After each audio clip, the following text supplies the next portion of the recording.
LeBron just built a monster. Philly may have assembled the most talented team of his career, but if Embiid fails again, LeBron could be walking straight into the biggest legacy nightmare of his life. He signed up for all of this. He signed up for this pressure. If this goes wrong, it's going to go horribly wrong with him. It can go horribly wrong, but who are we going to blame for it? Certainly not LeBron James. Why would we not blame LeBron James? Why would we blame LeBron when he's won everywhere he's gone?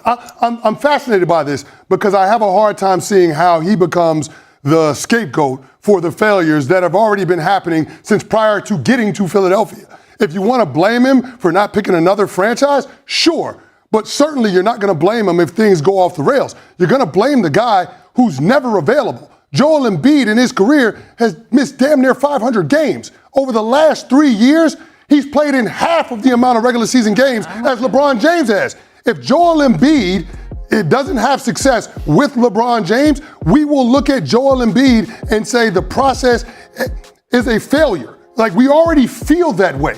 And so if LeBron James can't exercise the demons that have been basketball with the Sixers over the last decade and a half, then nobody can. If Joel Embiid can't have success alongside LeBron James, Jaylen Brown, Tyrese Maxey, VJ Edgecombe, he will never have success as one of the top players on a franchise. He's been successful everywhere. Understood. But again, if we're using the 2-year sample size, and then we use history to impact our opinion of the 2-year sample size, he has never won in year one upon arrival. That has not happened. He's been to the finals. Okay. So now I'm going to do, based on that, maybe eliminate year one. So now year two, more wear and tear on Embiid, et cetera, et cetera. LeBron has won everywhere he's been. That's correct. Embiid has lost everywhere he's been. So the winner signed up for the guy that is always hurt and always losing. So if that guy doesn't win and is hurt, that is what we signed up for. That is what he signed up for. So that's on LeBron. That's where LeBron takes the hit of, you made the wrong choice. You signed up to run with the wrong guy. That's why LeBron's legacy takes a hit. He signed up for the right place in Miami. He signed up for the right place the second time around in Cleveland. Now, you're a Lakers fan, CC. Technically, he signed up for the right place with Los Angeles. So let me say this, because I don't believe he signed up for Joel Embiid. I think he signed up for Tyrese Maxey. He signed up for Jaylen Brown, right? That move by the Sixers. But that's my point. That's exactly what I'm saying. If it doesn't work out in Philly, you're not going to blame the guy that's making $3.9 million. You're going to blame the guy that's making $60. That's the reality of the situation. That's economics of sports. LeBron James signed up to play for Tyrese Maxey, who's a clutch client. He signed up to play with Nick Nurse, clutch client. Right. He signed up to play with Jaylen Brown, VJ Edgecombe. The Joel Embiid of it all feels a bit of a throw-in. The process, in your mind, with the whole trust the process, it's still ongoing. But that's where the real danger begins. Because beyond the blame, there's one shocking question. Is this actually LeBron's most talented team ever? Everything's on paper. Is the most talented team he's played with since who?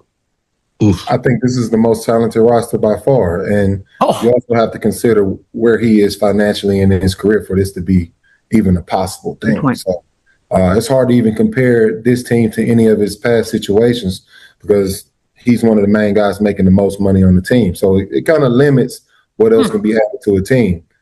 LeBron going to this team, he's the addition that also raised the level of the team, but at a minimum cost. So it's hard to kind of compare the situations, but just to answer the question based off the talent on paper, I think it's Philly by far. Wow. Yeah, it's you got, if you're getting LeBron James. I'm sorry, Chad. You have a regular season MVP, a finals MVP, and an under 25 all-star as your point guard. I know, but he did play with like Bosh and D Wade, and that big three in Miami was loaded. And obviously the team with K-Love and Kyrie in Cleveland, but I'm with Boogie. If you're getting LeBron James on the minimum, your team is loaded. Like your team has talent for him to even go there and have this situation. Again, Joel Embiid healthy, that's a big question, but with them healthy, I'm with Boogie. I think this is one of, that big three is hard to go against in Miami with prime Bosh and prime D-Wade. But everything around it wasn't like great. Yeah. It wasn't a Tyrese Maxey at your point. It wasn't a VJ. It was none of that. Like VJ Edgecombe could have easily, in a different situation, could have easily been the rookie of the year. Yeah. In a different situation where he's taking every shot, has the ultimate green light, he could have easily been Rookie of the Year. So Also, it's like once he made the decision to, I was like, obviously it was Philly. They're the best team. Tyrese Maxey's agent is Rich Paul. The president of basketball operations is Mike Gansey, who played high school basketball, I think, with or against Mav Carter. Like it makes the most sense with this situation. And again, the fact that he's willing to take a team friendly deal and go into this contract with a 4-year, $4 million salary. He believes in this roster. He believes in this team, and he obviously has the utmost respect for Nick Nurse to be able to, finish possibly my career with this dude. LeBron James may have just built the most talented team of his career, and somehow that could make this the most dangerous decision he has ever made. Philadelphia now has Joel Embiid, Jaylen Brown, Tyrese Maxey, VJ Edgecombe, and LeBron James. On paper, that is terrifying. LeBron is taking roughly $3.9 million for the season, choosing a team-friendly deal because he believes this roster can win. But there is one massive problem. If Philadelphia fails, LeBron won't be able to hide behind the talent. He chose this. He chose Philadelphia. He chose this roster. And he chose to believe that Joel Embiid can finally deliver when everything is on the line. And that is where the blame game begins.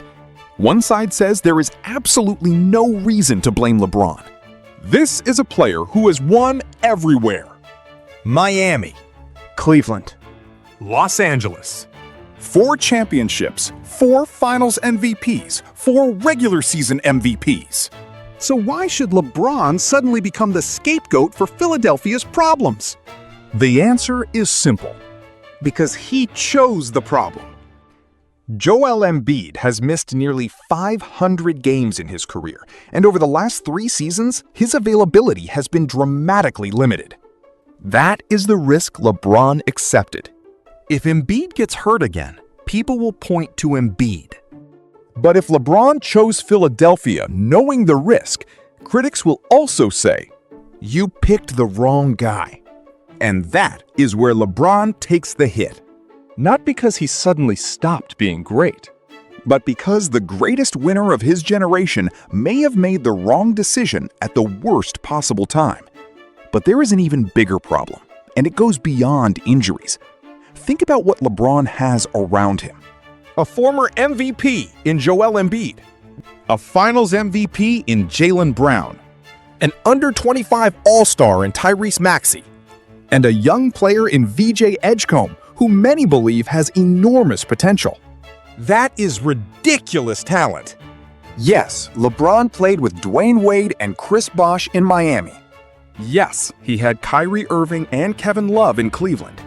But Philadelphia offers something different. Depth, youth, multiple creators. And most importantly, LeBron is not arriving as a $50 million financial burden. He's coming in at roughly $3.9 million. That allows Philadelphia to surround him with far more talent than would normally be possible.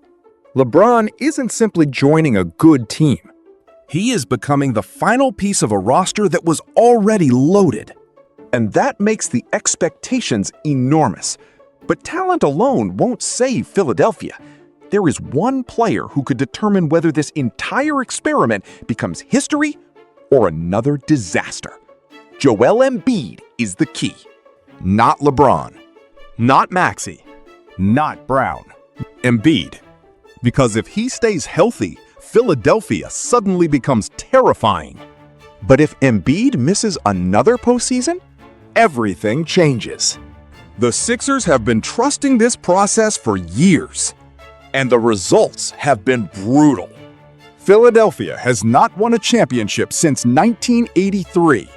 The franchise has spent years searching for the superstar who could finally push them over the top. Now they have LeBron James, the ultimate pressure player, the ultimate closer, the player who has already survived the biggest stages imaginable. So if LeBron cannot get Embiid and Philadelphia over the line, the criticism will become vicious. Because at that point, people won't just question the process. They'll question whether the process was ever capable of working.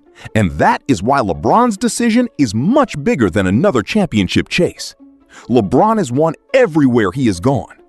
But he has also built his legacy by choosing situations where he believed he could win. Miami worked. Cleveland worked.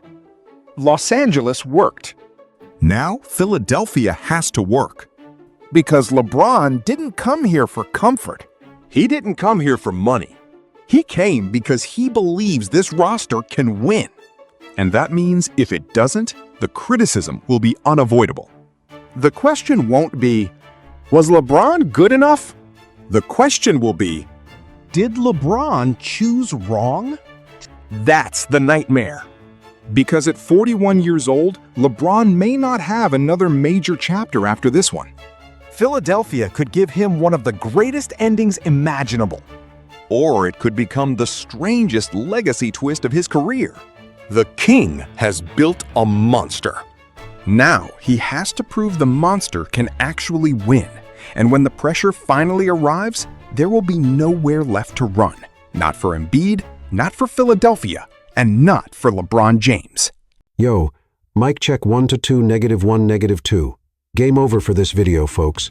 Smash that like button, drop a comment, and subscribe to stay in the huddle for more. This is NFL Madness, bringing the heat and signing out.